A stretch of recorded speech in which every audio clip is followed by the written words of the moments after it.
नाशिकच्या सातपूर परिसरातील राधाकृष्ण नगर मधील बोलकर व्हॅली पोलीस चौकीच्या हक्कीच्या अंतरावर दिनांक 1 सप्टेंबर रोजी रात्री 8 वाजेच्या सुमारास हातगाडी भाजी विक्री करणाऱ्या युवकाला कोणतेही कारण नसताना परिसरातील एका विकृत मनस्थितीच्या इसमाने जबरदस्त मारहाण करून पळून गेला आहे। परिसरातील नागरिक व महिलांनी घटनास्थळी धाव घेत सदर युवकाला उचलून खासगी हॉस्पिटलमध्ये उपचारासाठी दाखल केले। याबाबत सविस्तर वृत्त असे दिनांक 1 रोजी रात्री 8 वाजेच्या सुमारास राधाकृष्ण नगर मध्ये विक्की ताटे वय वर्ष 28 राहणार राधाकृष्ण नगर हा युवक नेहमीप्रमाणे उदरनिर्वाह करण्यासाठी आपल्या हातगाडीवर भाजी विक्री करत असताना परिसरातील एका विकृत मनस्थितीच्या व्यक्तीने कारण नसताना कुरापत काढून जबरदस्त मारहाण केली आहे व त्या ठिकाणून त्यांनी पळ काढला आहे।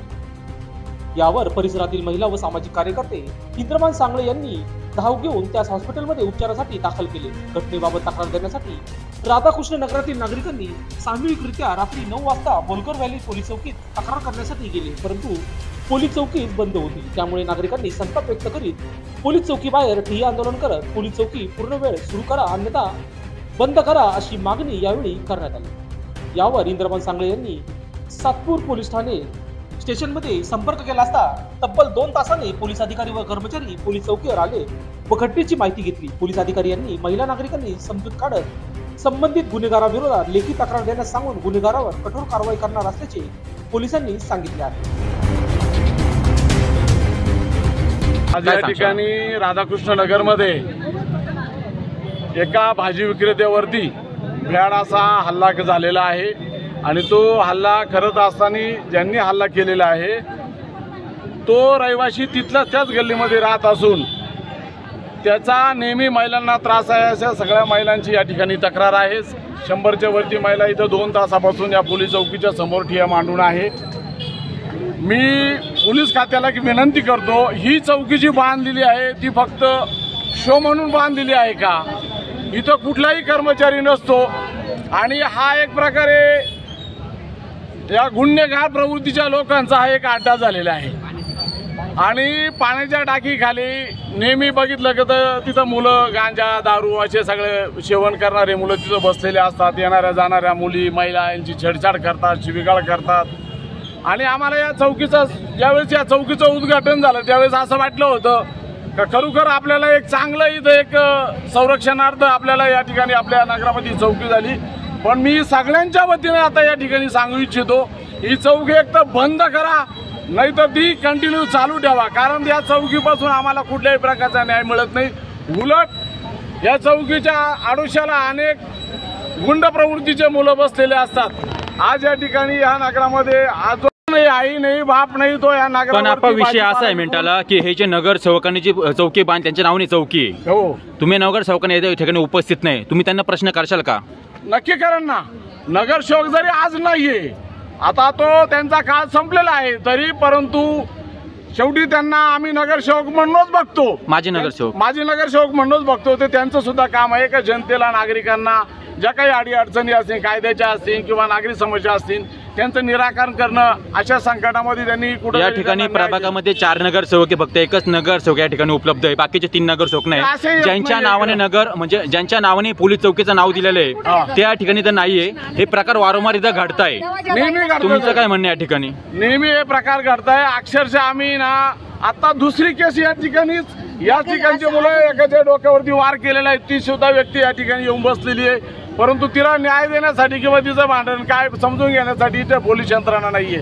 आम्ही समजू शकतो पोलीस यंत्रणा मनुष्यबळ कमी आहे, पण किमान दिवसभरामध्ये 2 तास तर ही चौकी उघडी पाहिजे, पण तशी परिस्थितीच नाही। गेल्या 5-6 महिन्यापासून ही पूर्णपणे बंद आहे चौकी। जर पोलीस यंत्रणा जर सक्षम नसेल त्या ठिकाणी चौकी उभारण्यात आली, थोडक्यात त्याच्या मागचं राजकारण काय नेमकं?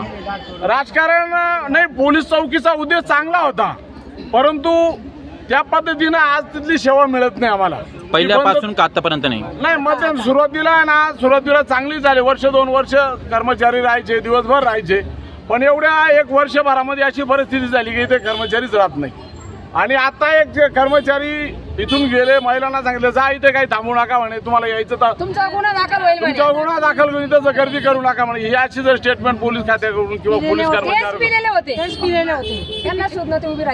अशी सगळी परिस्थिती आहे। आम्हाला न्याय पाहिजे, नाही तर आम्ही आम्हाला इथं जर न्याय नाही मिळाला आणि म्हणजे चौकी जर चालू नाही झाली, पोलीस यंत्रणा आम्ही काही 1 हप्त्याच्या आतमध्ये जन आंदोलन छेडून आम्ही पोलीस यंत्रणा दारू पिऊन तुम्हाला सांगत होते का की तुम्ही तो निघून जा असं? मध्यस्थानावर राधाकृष्ण नगर या भागामध्ये पाण्याची टाकी आहे. तिथं वारंवार नशा करणारे मुलं बसत राहते आणि महिलांची छेड काढत्या. आज एक भाजी विक्रेता गाडा घेऊन चालत असताना तिथे एक मुलाने त्याच्यावर डोक्यामध्ये आणि पायावर रॉड मारला, त्यामुळे तो गंभीर जखमी झाला. तर याच्याकडे पोलिसांनी बारकाईने लक्ष द्यावं ही विनंती.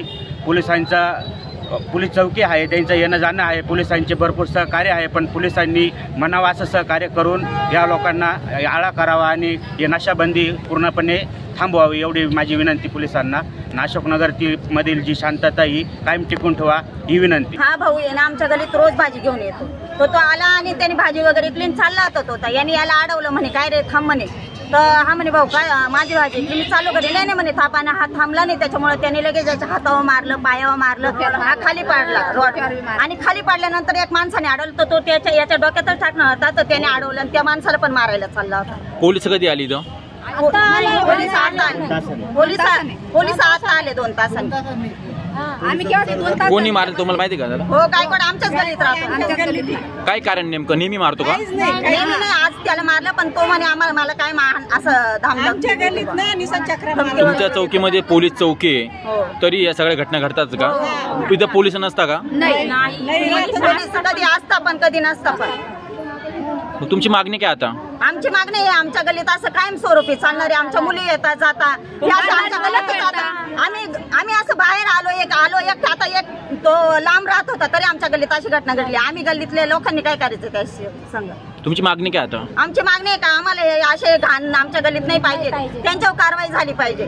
फक्त तू गल्लीत चक्र मारतो, सारखा चक्र बाईंकडे पाहतो, काय करतो, येड्यावानी वाचतो.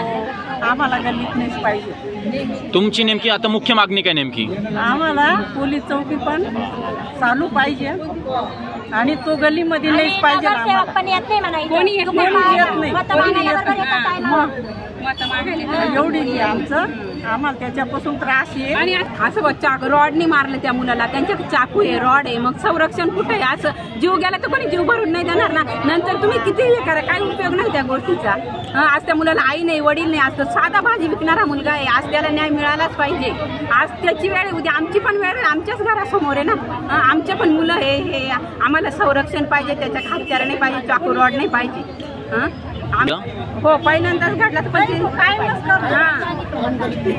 काय ती गल्लीत हमेशा फिरतच राहते. असं व्हायला नको आहे. आज ते हत्यारा घेऊन फिरताय, आज आम्ही अज्ञात राहतो. केली नाही का? हो केली, पण ते पोलीस आलेच नाही ना. 2 तासाने आले नाही का? इकडे राहतात पोलीस, पण ते आमची कंप्लेंट घेत नाही. ते म्हणतात तुम्ही सातपूरला जा, तुम्ही इकडे जा. कोण घेत नाही तुमची कंप्लेंट? इकडे कंप्लेंट घेतलीच नाही. ते काय म्हटलं आपण सातपूरला जा. हो सातपूरला जा म्हणजे पोलीस तुम्हाला संरक्षण देत नाही का? नाही, मग ते नाही म्हटले ना. इकडे पोलीसच नव्हते. आम्हाला 24 तास उघडं पाहिजे. नाही उघडच पाहिजे. तुकार पोरं वगैरे बसताना ते पण बसायला नाही पाहिजे. तुमची चौकी पोलीस म्हणजे 24 तास उघडी नसते का? नाही, बंद राहते ना. मग चालू आहे. मागणी काय तुमची आता प्रॉपर? पोलीस चौकी आम्हाला. लोक त्याच्यावर कारवाई पण करायला पाहिजे. हे नेहमीच आहे का तुमच्याकडे चालणे हे दहशत? आहे आमच्याकडे आणि आम्हाला त्रास येते. लोकशास्त्र न्यूजसाठी बंटी आढाव, सातपूर.